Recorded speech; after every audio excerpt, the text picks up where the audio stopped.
ఈ సిలబస్ను రివ్యూ చేస్తాం.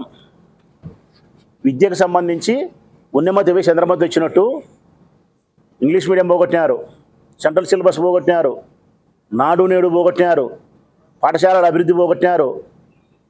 యాడికొచ్చినాయి పాఠశాలలు తెలిసిన తెలుగుదేశం పార్టీ నాయకులారా, ఇది మటుకు మీరు చాలా జాగ్రత్తగా వినాల్సిన అవసరం ఉంది, సిగ్గుపడాల్సిన అవసరం ఉంది. మీరు స్కూళ్ళల్లో మీరిచ్చే బ్యాగులు నాసిరకం చినిగిపోయినాయి, మీరు పెట్టిన అన్నం నాసిరకం బొద్దింకలు వస్తున్నాయి. హోమ్ మినిస్టర్ పోతేనే బాలికల హాస్టల్లోకి బొద్దింక వచ్చింది. మీరు పెట్టే అన్నం నాసిరకం, మీరు ఇచ్చిన బ్యాగులు నాసిరకం, మీరు చెప్పే చదువు నాసిరకం, మీ పాలనే నాసిరకం, మీ పాలనే నాసిరకం.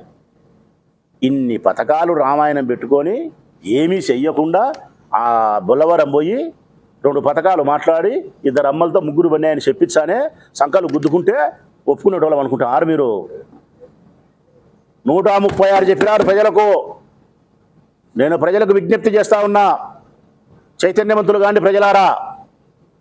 మీ ఓటు ద్వారా అయితే వీళ్ళు అధికారంలోకి వచ్చి 100,000 కోట్ల రూపాయలు సంపాదించుకొని అధికారాన్ని పెత్తనాన్ని చలాయిస్తున్నారో మీ ఓటు ద్వారా, దానికి కృతజ్ఞతాబద్ధులైనటువంటి ఈ కూటమి ప్రభుత్వం మీకు ఇచ్చిన మాట నిలబెట్టుకునే క్రమములో ఇచ్చిన హామీలు నెరవేర్చేదాని కోసం మీ ఇళ్ళకాడికి వస్తున్నారు. ప్రశ్నించండి. మీరు ప్రశ్నించకపోతే బానిసలైతారు.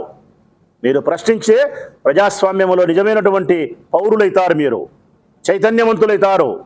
మీ హక్కుల కోసం మీరు పోరాటం చేయాల్సిన అవసరం ఉంది. కనీసం మీరు ప్రశ్నించాల్సిన బాధ్యత ఉంది. మీ ఇంటి దగ్గరకు వచ్చినప్పుడు ఏ మొగమాటం లేకుండా గౌరవప్రదమైనటువంటి భాషలో మాట్లాడండి. ఆడబిడ్డని ఇది ఇస్తానని చెప్పినావు, సంవత్సరం మీద నా లెక్కియా అని అడుగు. నిరుద్యోగ భృతి నా పిల్లోనికి ఇస్తానని చెప్పినావు, ఇయ్యా అని అడుగు. 50 ఏళ్ళకి పెన్షన్ అని చెప్పినావు, పెన్షన్ ఇయ్యా అని అడుగు.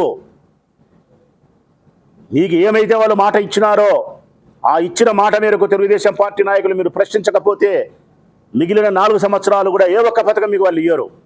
కారణం, ప్రజలు ఏమీ చేయలేరు, ఏమీ కాదు, మనం ఇచ్చినా ఏకపోయినా గొర్రెల మాదిరి నోరు మూసుకొని ఉంటారని చెప్పి మిమ్మల్ని ఆ దోవలేకి తీసుకొచ్చే పరిస్థితి చేస్తారు.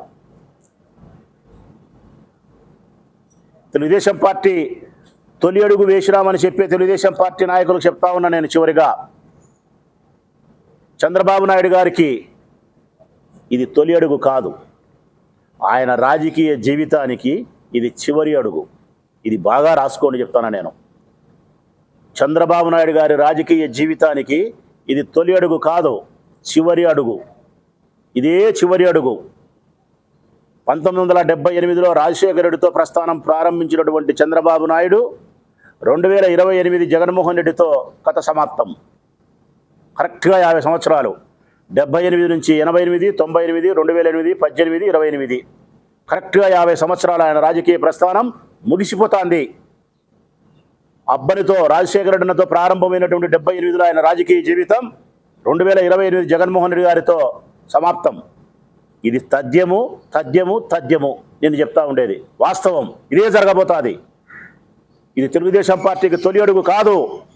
ఆయన తెలుగుదేశం పార్టీకి సంబంధించిన చంద్రబాబు నాయుడు గారికి రాజకీయ జీవితానికి ఇవి చివరి అడుగులు. ప్రొద్దుటూరు నియోజకవర్గంలో ఉండే ప్రజలందరినీ నేను అభ్యర్థిస్తా ఉన్నా. నేను ఓడిపోయేదానికి కారణం ఈ అబద్ధాలే. మద్యం తాగే వాళ్ళందరినీ ప్రలోభపెట్టి మీకు అన్ని బ్రాండ్ల మీద రేట్లు తగ్గిస్తాం, ఈ బ్రాండ్లు బాగలేవు, విషము మంచి ఇస్తామని చెప్పి వీళ్ళందరినీ మోసగిచ్చి మద్యం తాగే వాళ్ళందరినీ ఆకర్షించి నా ఓటమికి కారణమైంది కూటమి పార్టీ.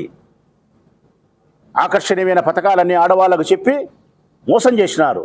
ఆడబిడ్డనిదని, 50 ఏళ్ళకి పెన్షన్ అని, నిరుద్యోగ భృతి అని, 20 లక్షల ఉద్యోగాలని, ఇప్పుడు నేను చెప్పినట్టువన్నీ చెప్పి మోసం చేసినారు.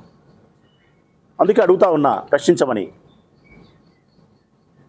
మీరు 30 రోజులు తిరిగితే 30 రోజులు మేము మిమ్మల్ని ప్రశ్నిస్తూనే ఉంటాం. 30 రోజులు ప్రజలను చైతన్యపరిచే ప్రయత్నం చేస్తూనే ఉంటాం. మీరు బాబు గొప్పతనాన్ని లేకపోయినప్పుడు కూడా చెప్పే ప్రయత్నంలో మీరు తిరిగితే బాబు మేనిఫెస్టోను గుర్తుకు తెస్తున్న కార్యక్రమం పేరుతో ఇంటింటికి వైఎస్ఆర్ కాంగ్రెస్ పార్టీ నాయకులు కార్యకర్తలు తిరుగుతారు.